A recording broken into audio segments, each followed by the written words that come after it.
Hey, are you tired of the left and right politics? I hope you'll subscribe to my YouTube channel. Just click that subscribe button, ring the little bell, and prepare to free your mind from the traditional red versus blue.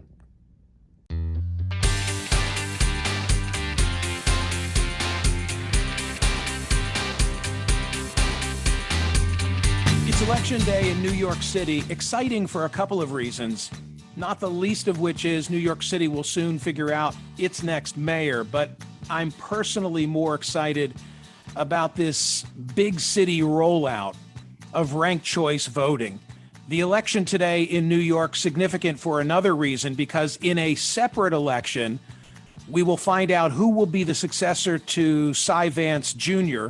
Theoretically, we'll be learning the identity of a future prosecutor of one Donald J. Trump. It looks like Vance will make a determination as to whether to pursue a criminal charge against the former president before he leaves. But in the event that that's a yay, then he's going to leave that hot potato in the lap of a successor. So a couple of interesting things going on in New York today. Harry Stevens has really done a cool job for the Washington Post, where he's a graphics reporter and previously was part of a team at the Post that won the 2020 Pulitzer for explanatory reporting. Previously, he had been at Axios, and it is a visual description of how ranked choice voting operates in the abstract that he joins me now. Harry, this is really well done. I appreciate your time.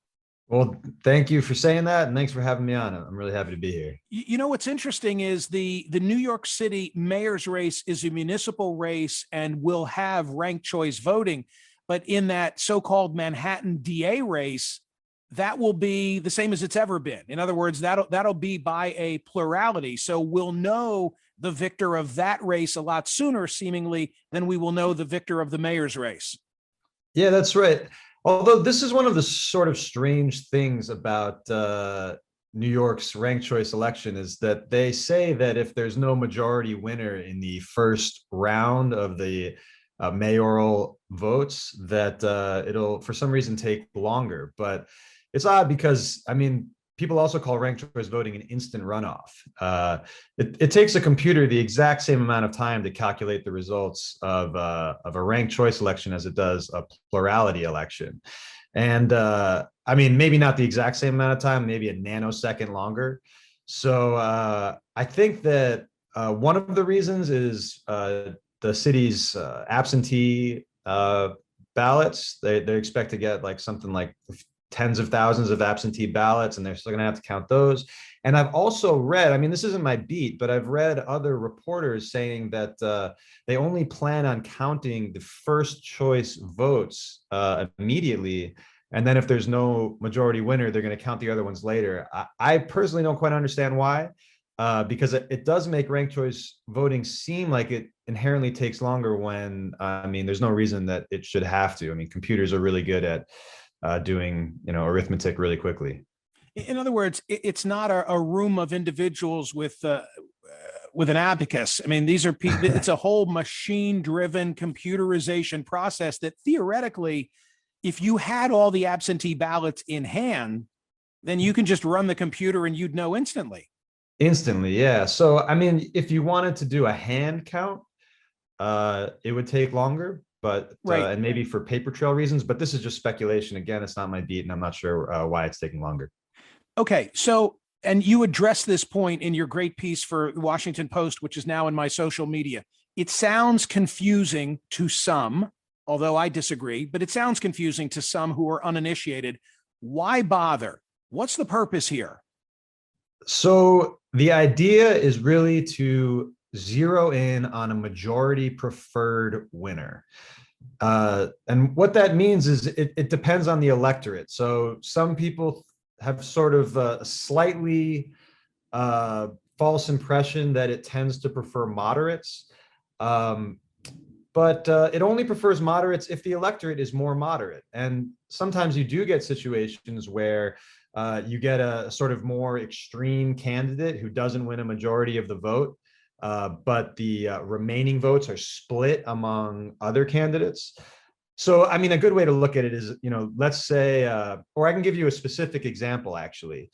In the 2000 presidential election in Florida, that was decided by 538 votes. It was as close as you could possibly imagine. George W. Bush ended up winning that over Al Gore. Ralph Nader was the third party candidate who ended up winning something like 90,000 votes, I think a bit more. So if that had been a ranked choice election, what would have happened is Nader would have been eventually eliminated, right? The candidate with the fewest votes is eliminated if there's no one with a majority. And then that eliminated candidate's second choice votes are distributed among the remaining candidates. And there's no way that we can say for sure whether Nader's second choice votes would have preferred Al Gore by 538 votes, but it's not unlikely.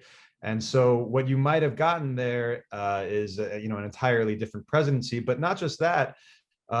You might have gotten a candidate that the majority of Florida voters would have preferred. They would have preferred to settle for Al Gore rather than George W. Bush. And this happens the other way too, of course. I mean, another example, just if you want to dive into history, is the 1992 Georgia presidential result, where Bill Clinton was the only Democrat to win in Georgia until, of course, 2020 when Biden won it. But again, I mean, Ross Perot, the independent candidate, won a large percentage of the vote. And it's possible that had you had a ranked choice voting, George H.W. Bush would have gotten more Ross Perot's second choice votes than Bill Clinton. And so, Georgia voters might have preferred a Republican that year, but they ended up voting for a Democrat instead. Harry, I'm so glad that you're addressing the so-called spoiler factor, because a number of my listeners still hold me personally accountable for the election of Donald Trump in 2016, because I came on air and acknowledged that I voted for Gary Johnson and Bill Weld. So, of course, I've been besieged for years about how I threw my vote away and allowed Donald Trump to escape with the election. But this invites multiple candidates who would otherwise perhaps not have gotten into the race. Well, that's exactly right. And that's why advocates of the system really like it, because what ends up happening with a situation like that is that a lot of people like you might prefer Gary Johnson or might prefer Jill Stein or another third party candidate, but be afraid of voting for them because, like you said, they're afraid of wasting their vote. And so they end up voting for somebody who they don't like as much just because they think that they're a more viable candidate. With ranked choice voting, what you can do is really, you don't strategize like that. And that's the idea, that voters shouldn't have to strategize. They should just be able to vote their conscience. And so you can say, yes, I want Gary Johnson first. Maybe I want Hillary Clinton second. And if you want to put Trump third, you can. You don't have to rank every candidate. And then if Gary Johnson's eliminated in the first round, you end up voting for Hillary Clinton. And so, yeah, your first choice doesn't win, but at least your voice is still heard to some extent. And people are pretty accustomed to ranking things in other aspects of their lives. Like I'm watching the NBA playoffs right now. I wanted the Knicks to win, but of course they got eliminated in the first round. And then I wanted the Nets as my second team, and they lost too to the Bucks there. But so my ranking was Knicks, Nets, Bucks.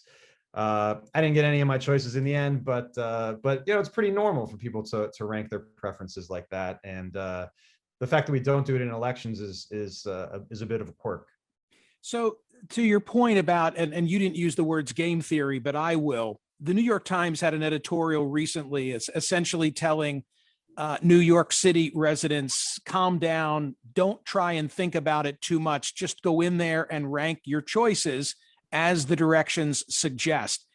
But if I'm a candidate, does it alter, and this is in theory, not just the New York City race, does it alter the way in a multi-candidate field that I approach the campaign? Am I trying to be everyone's number two choice instead of trying to focus my energies on just one constituency that will rate me number one?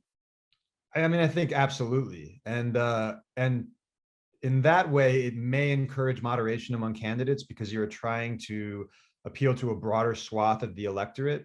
The other sort of game theoretical implication that's kind of interesting is that candidates end up sort of pairing up or making alliances, which is what you've seen happen in the New York In the last couple of mayoral days. primary. Yeah. Right, with Yang and Garcia, who are saying, vote for me first, but if you don't want to vote for me first, or Yang is saying, for example, vote for me and put Catherine Garcia second. And what that is doing, I mean, the game theoretical implications there is trying to signal, I mean, you could say he's trying to signal to voters that, like, we're kind of similar. But the other implication of it is that he maybe thinks that it's going to come down to a final two of either him or Garcia and Eric Adams. And so he's saying, I think it's going to be me versus Eric Adams, and I want Catherine Garcia, who's eliminated in the previous round, I want more of her votes to go to me than to Eric Adams. And so they're trying to sort of game the system a little bit and get voters to, because for voters it might be hard to sort of think that out. But yeah, I mean, I think it is a little bit harder to game, and it's harder to sort of suss out the implications of how your ranking might work. And that's really the idea. Harry, also theoretically, maybe it holds campaigning in check, because if I'm running against Harry Stevens and others, I don't want to piss off your constituency. I want them to think that, hey, I'm not their first choice, but he's not a bad guy. And if it can't be Harry, then maybe it can be Michael. So that maybe I'm not going to go as negative on Harry, because in the end, I don't know where my support is coming from. That's absolutely right. And then also when you finally do get the results, and let's say you win and you find out that, I had a lot of first choice votes, but, maybe only 35% of voters chose me first choice. But my second choice votes came from, this candidate and this other candidate. It gives you as a elected politician a better sense of what your coalition might be. What sorts of voters still liked you, and who it is that you're going to be accountable to. I know we're doing radio. For the Post, you had great graphics, and you had Alice Green running against Bob Orange and Carol Lavender. Can you, in general terms for a radio audience, describe what you were attempting to illustrate as to how this plays out? Sure. So yeah, I mean, like you said, I encourage your listeners, if they can, to go look at the graphic, because it's a little bit easier to get it if you can just see it rather than hear about it.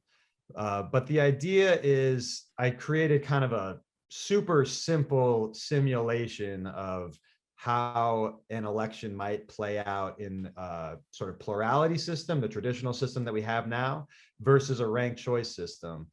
And yeah, so basically in this scenario, you can imagine like a box, which represents, all of the electorate, and voters are little dots throughout the box that are distributed according to their political preferences. If they're on the right side of the box, they like conservatives. If they're on the left side of the box, they like liberals. If they're sort of towards the top of the box, they like brash candidates. And the bottom of the box, they like measured candidates. And they're all spread out. And then the candidates enter the race, and the voters just prefer the candidate that's closer to them. So again, kind of hard to picture. You got to sort of look at it. But if you're at the top right of the box as a voter, you prefer a brash conservative candidate. And so in this scenario, what happens is that old Bob Orange and Alice Green are both sort of on the right side of the box, competing for conservative voters. And Carol Lavender's on the left side, sort of the only viable liberal candidate. And so a plurality, but not a majority of voters, prefer Carol Lavender in the first round. And so in a plurality situation, Carol Lavender wins.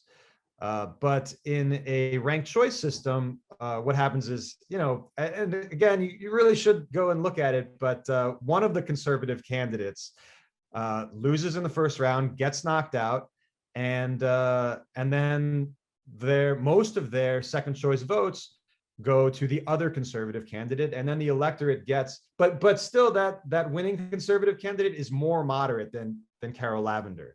And so the electorate, here's what I took away from it.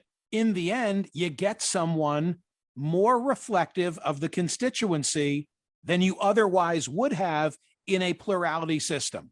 Right, that's exactly right. So it's not supposed to prefer liberals. It's not supposed to prefer conservatives. It's not supposed to prefer moderates. It just is supposed to prefer the person that most people would be happy representing them.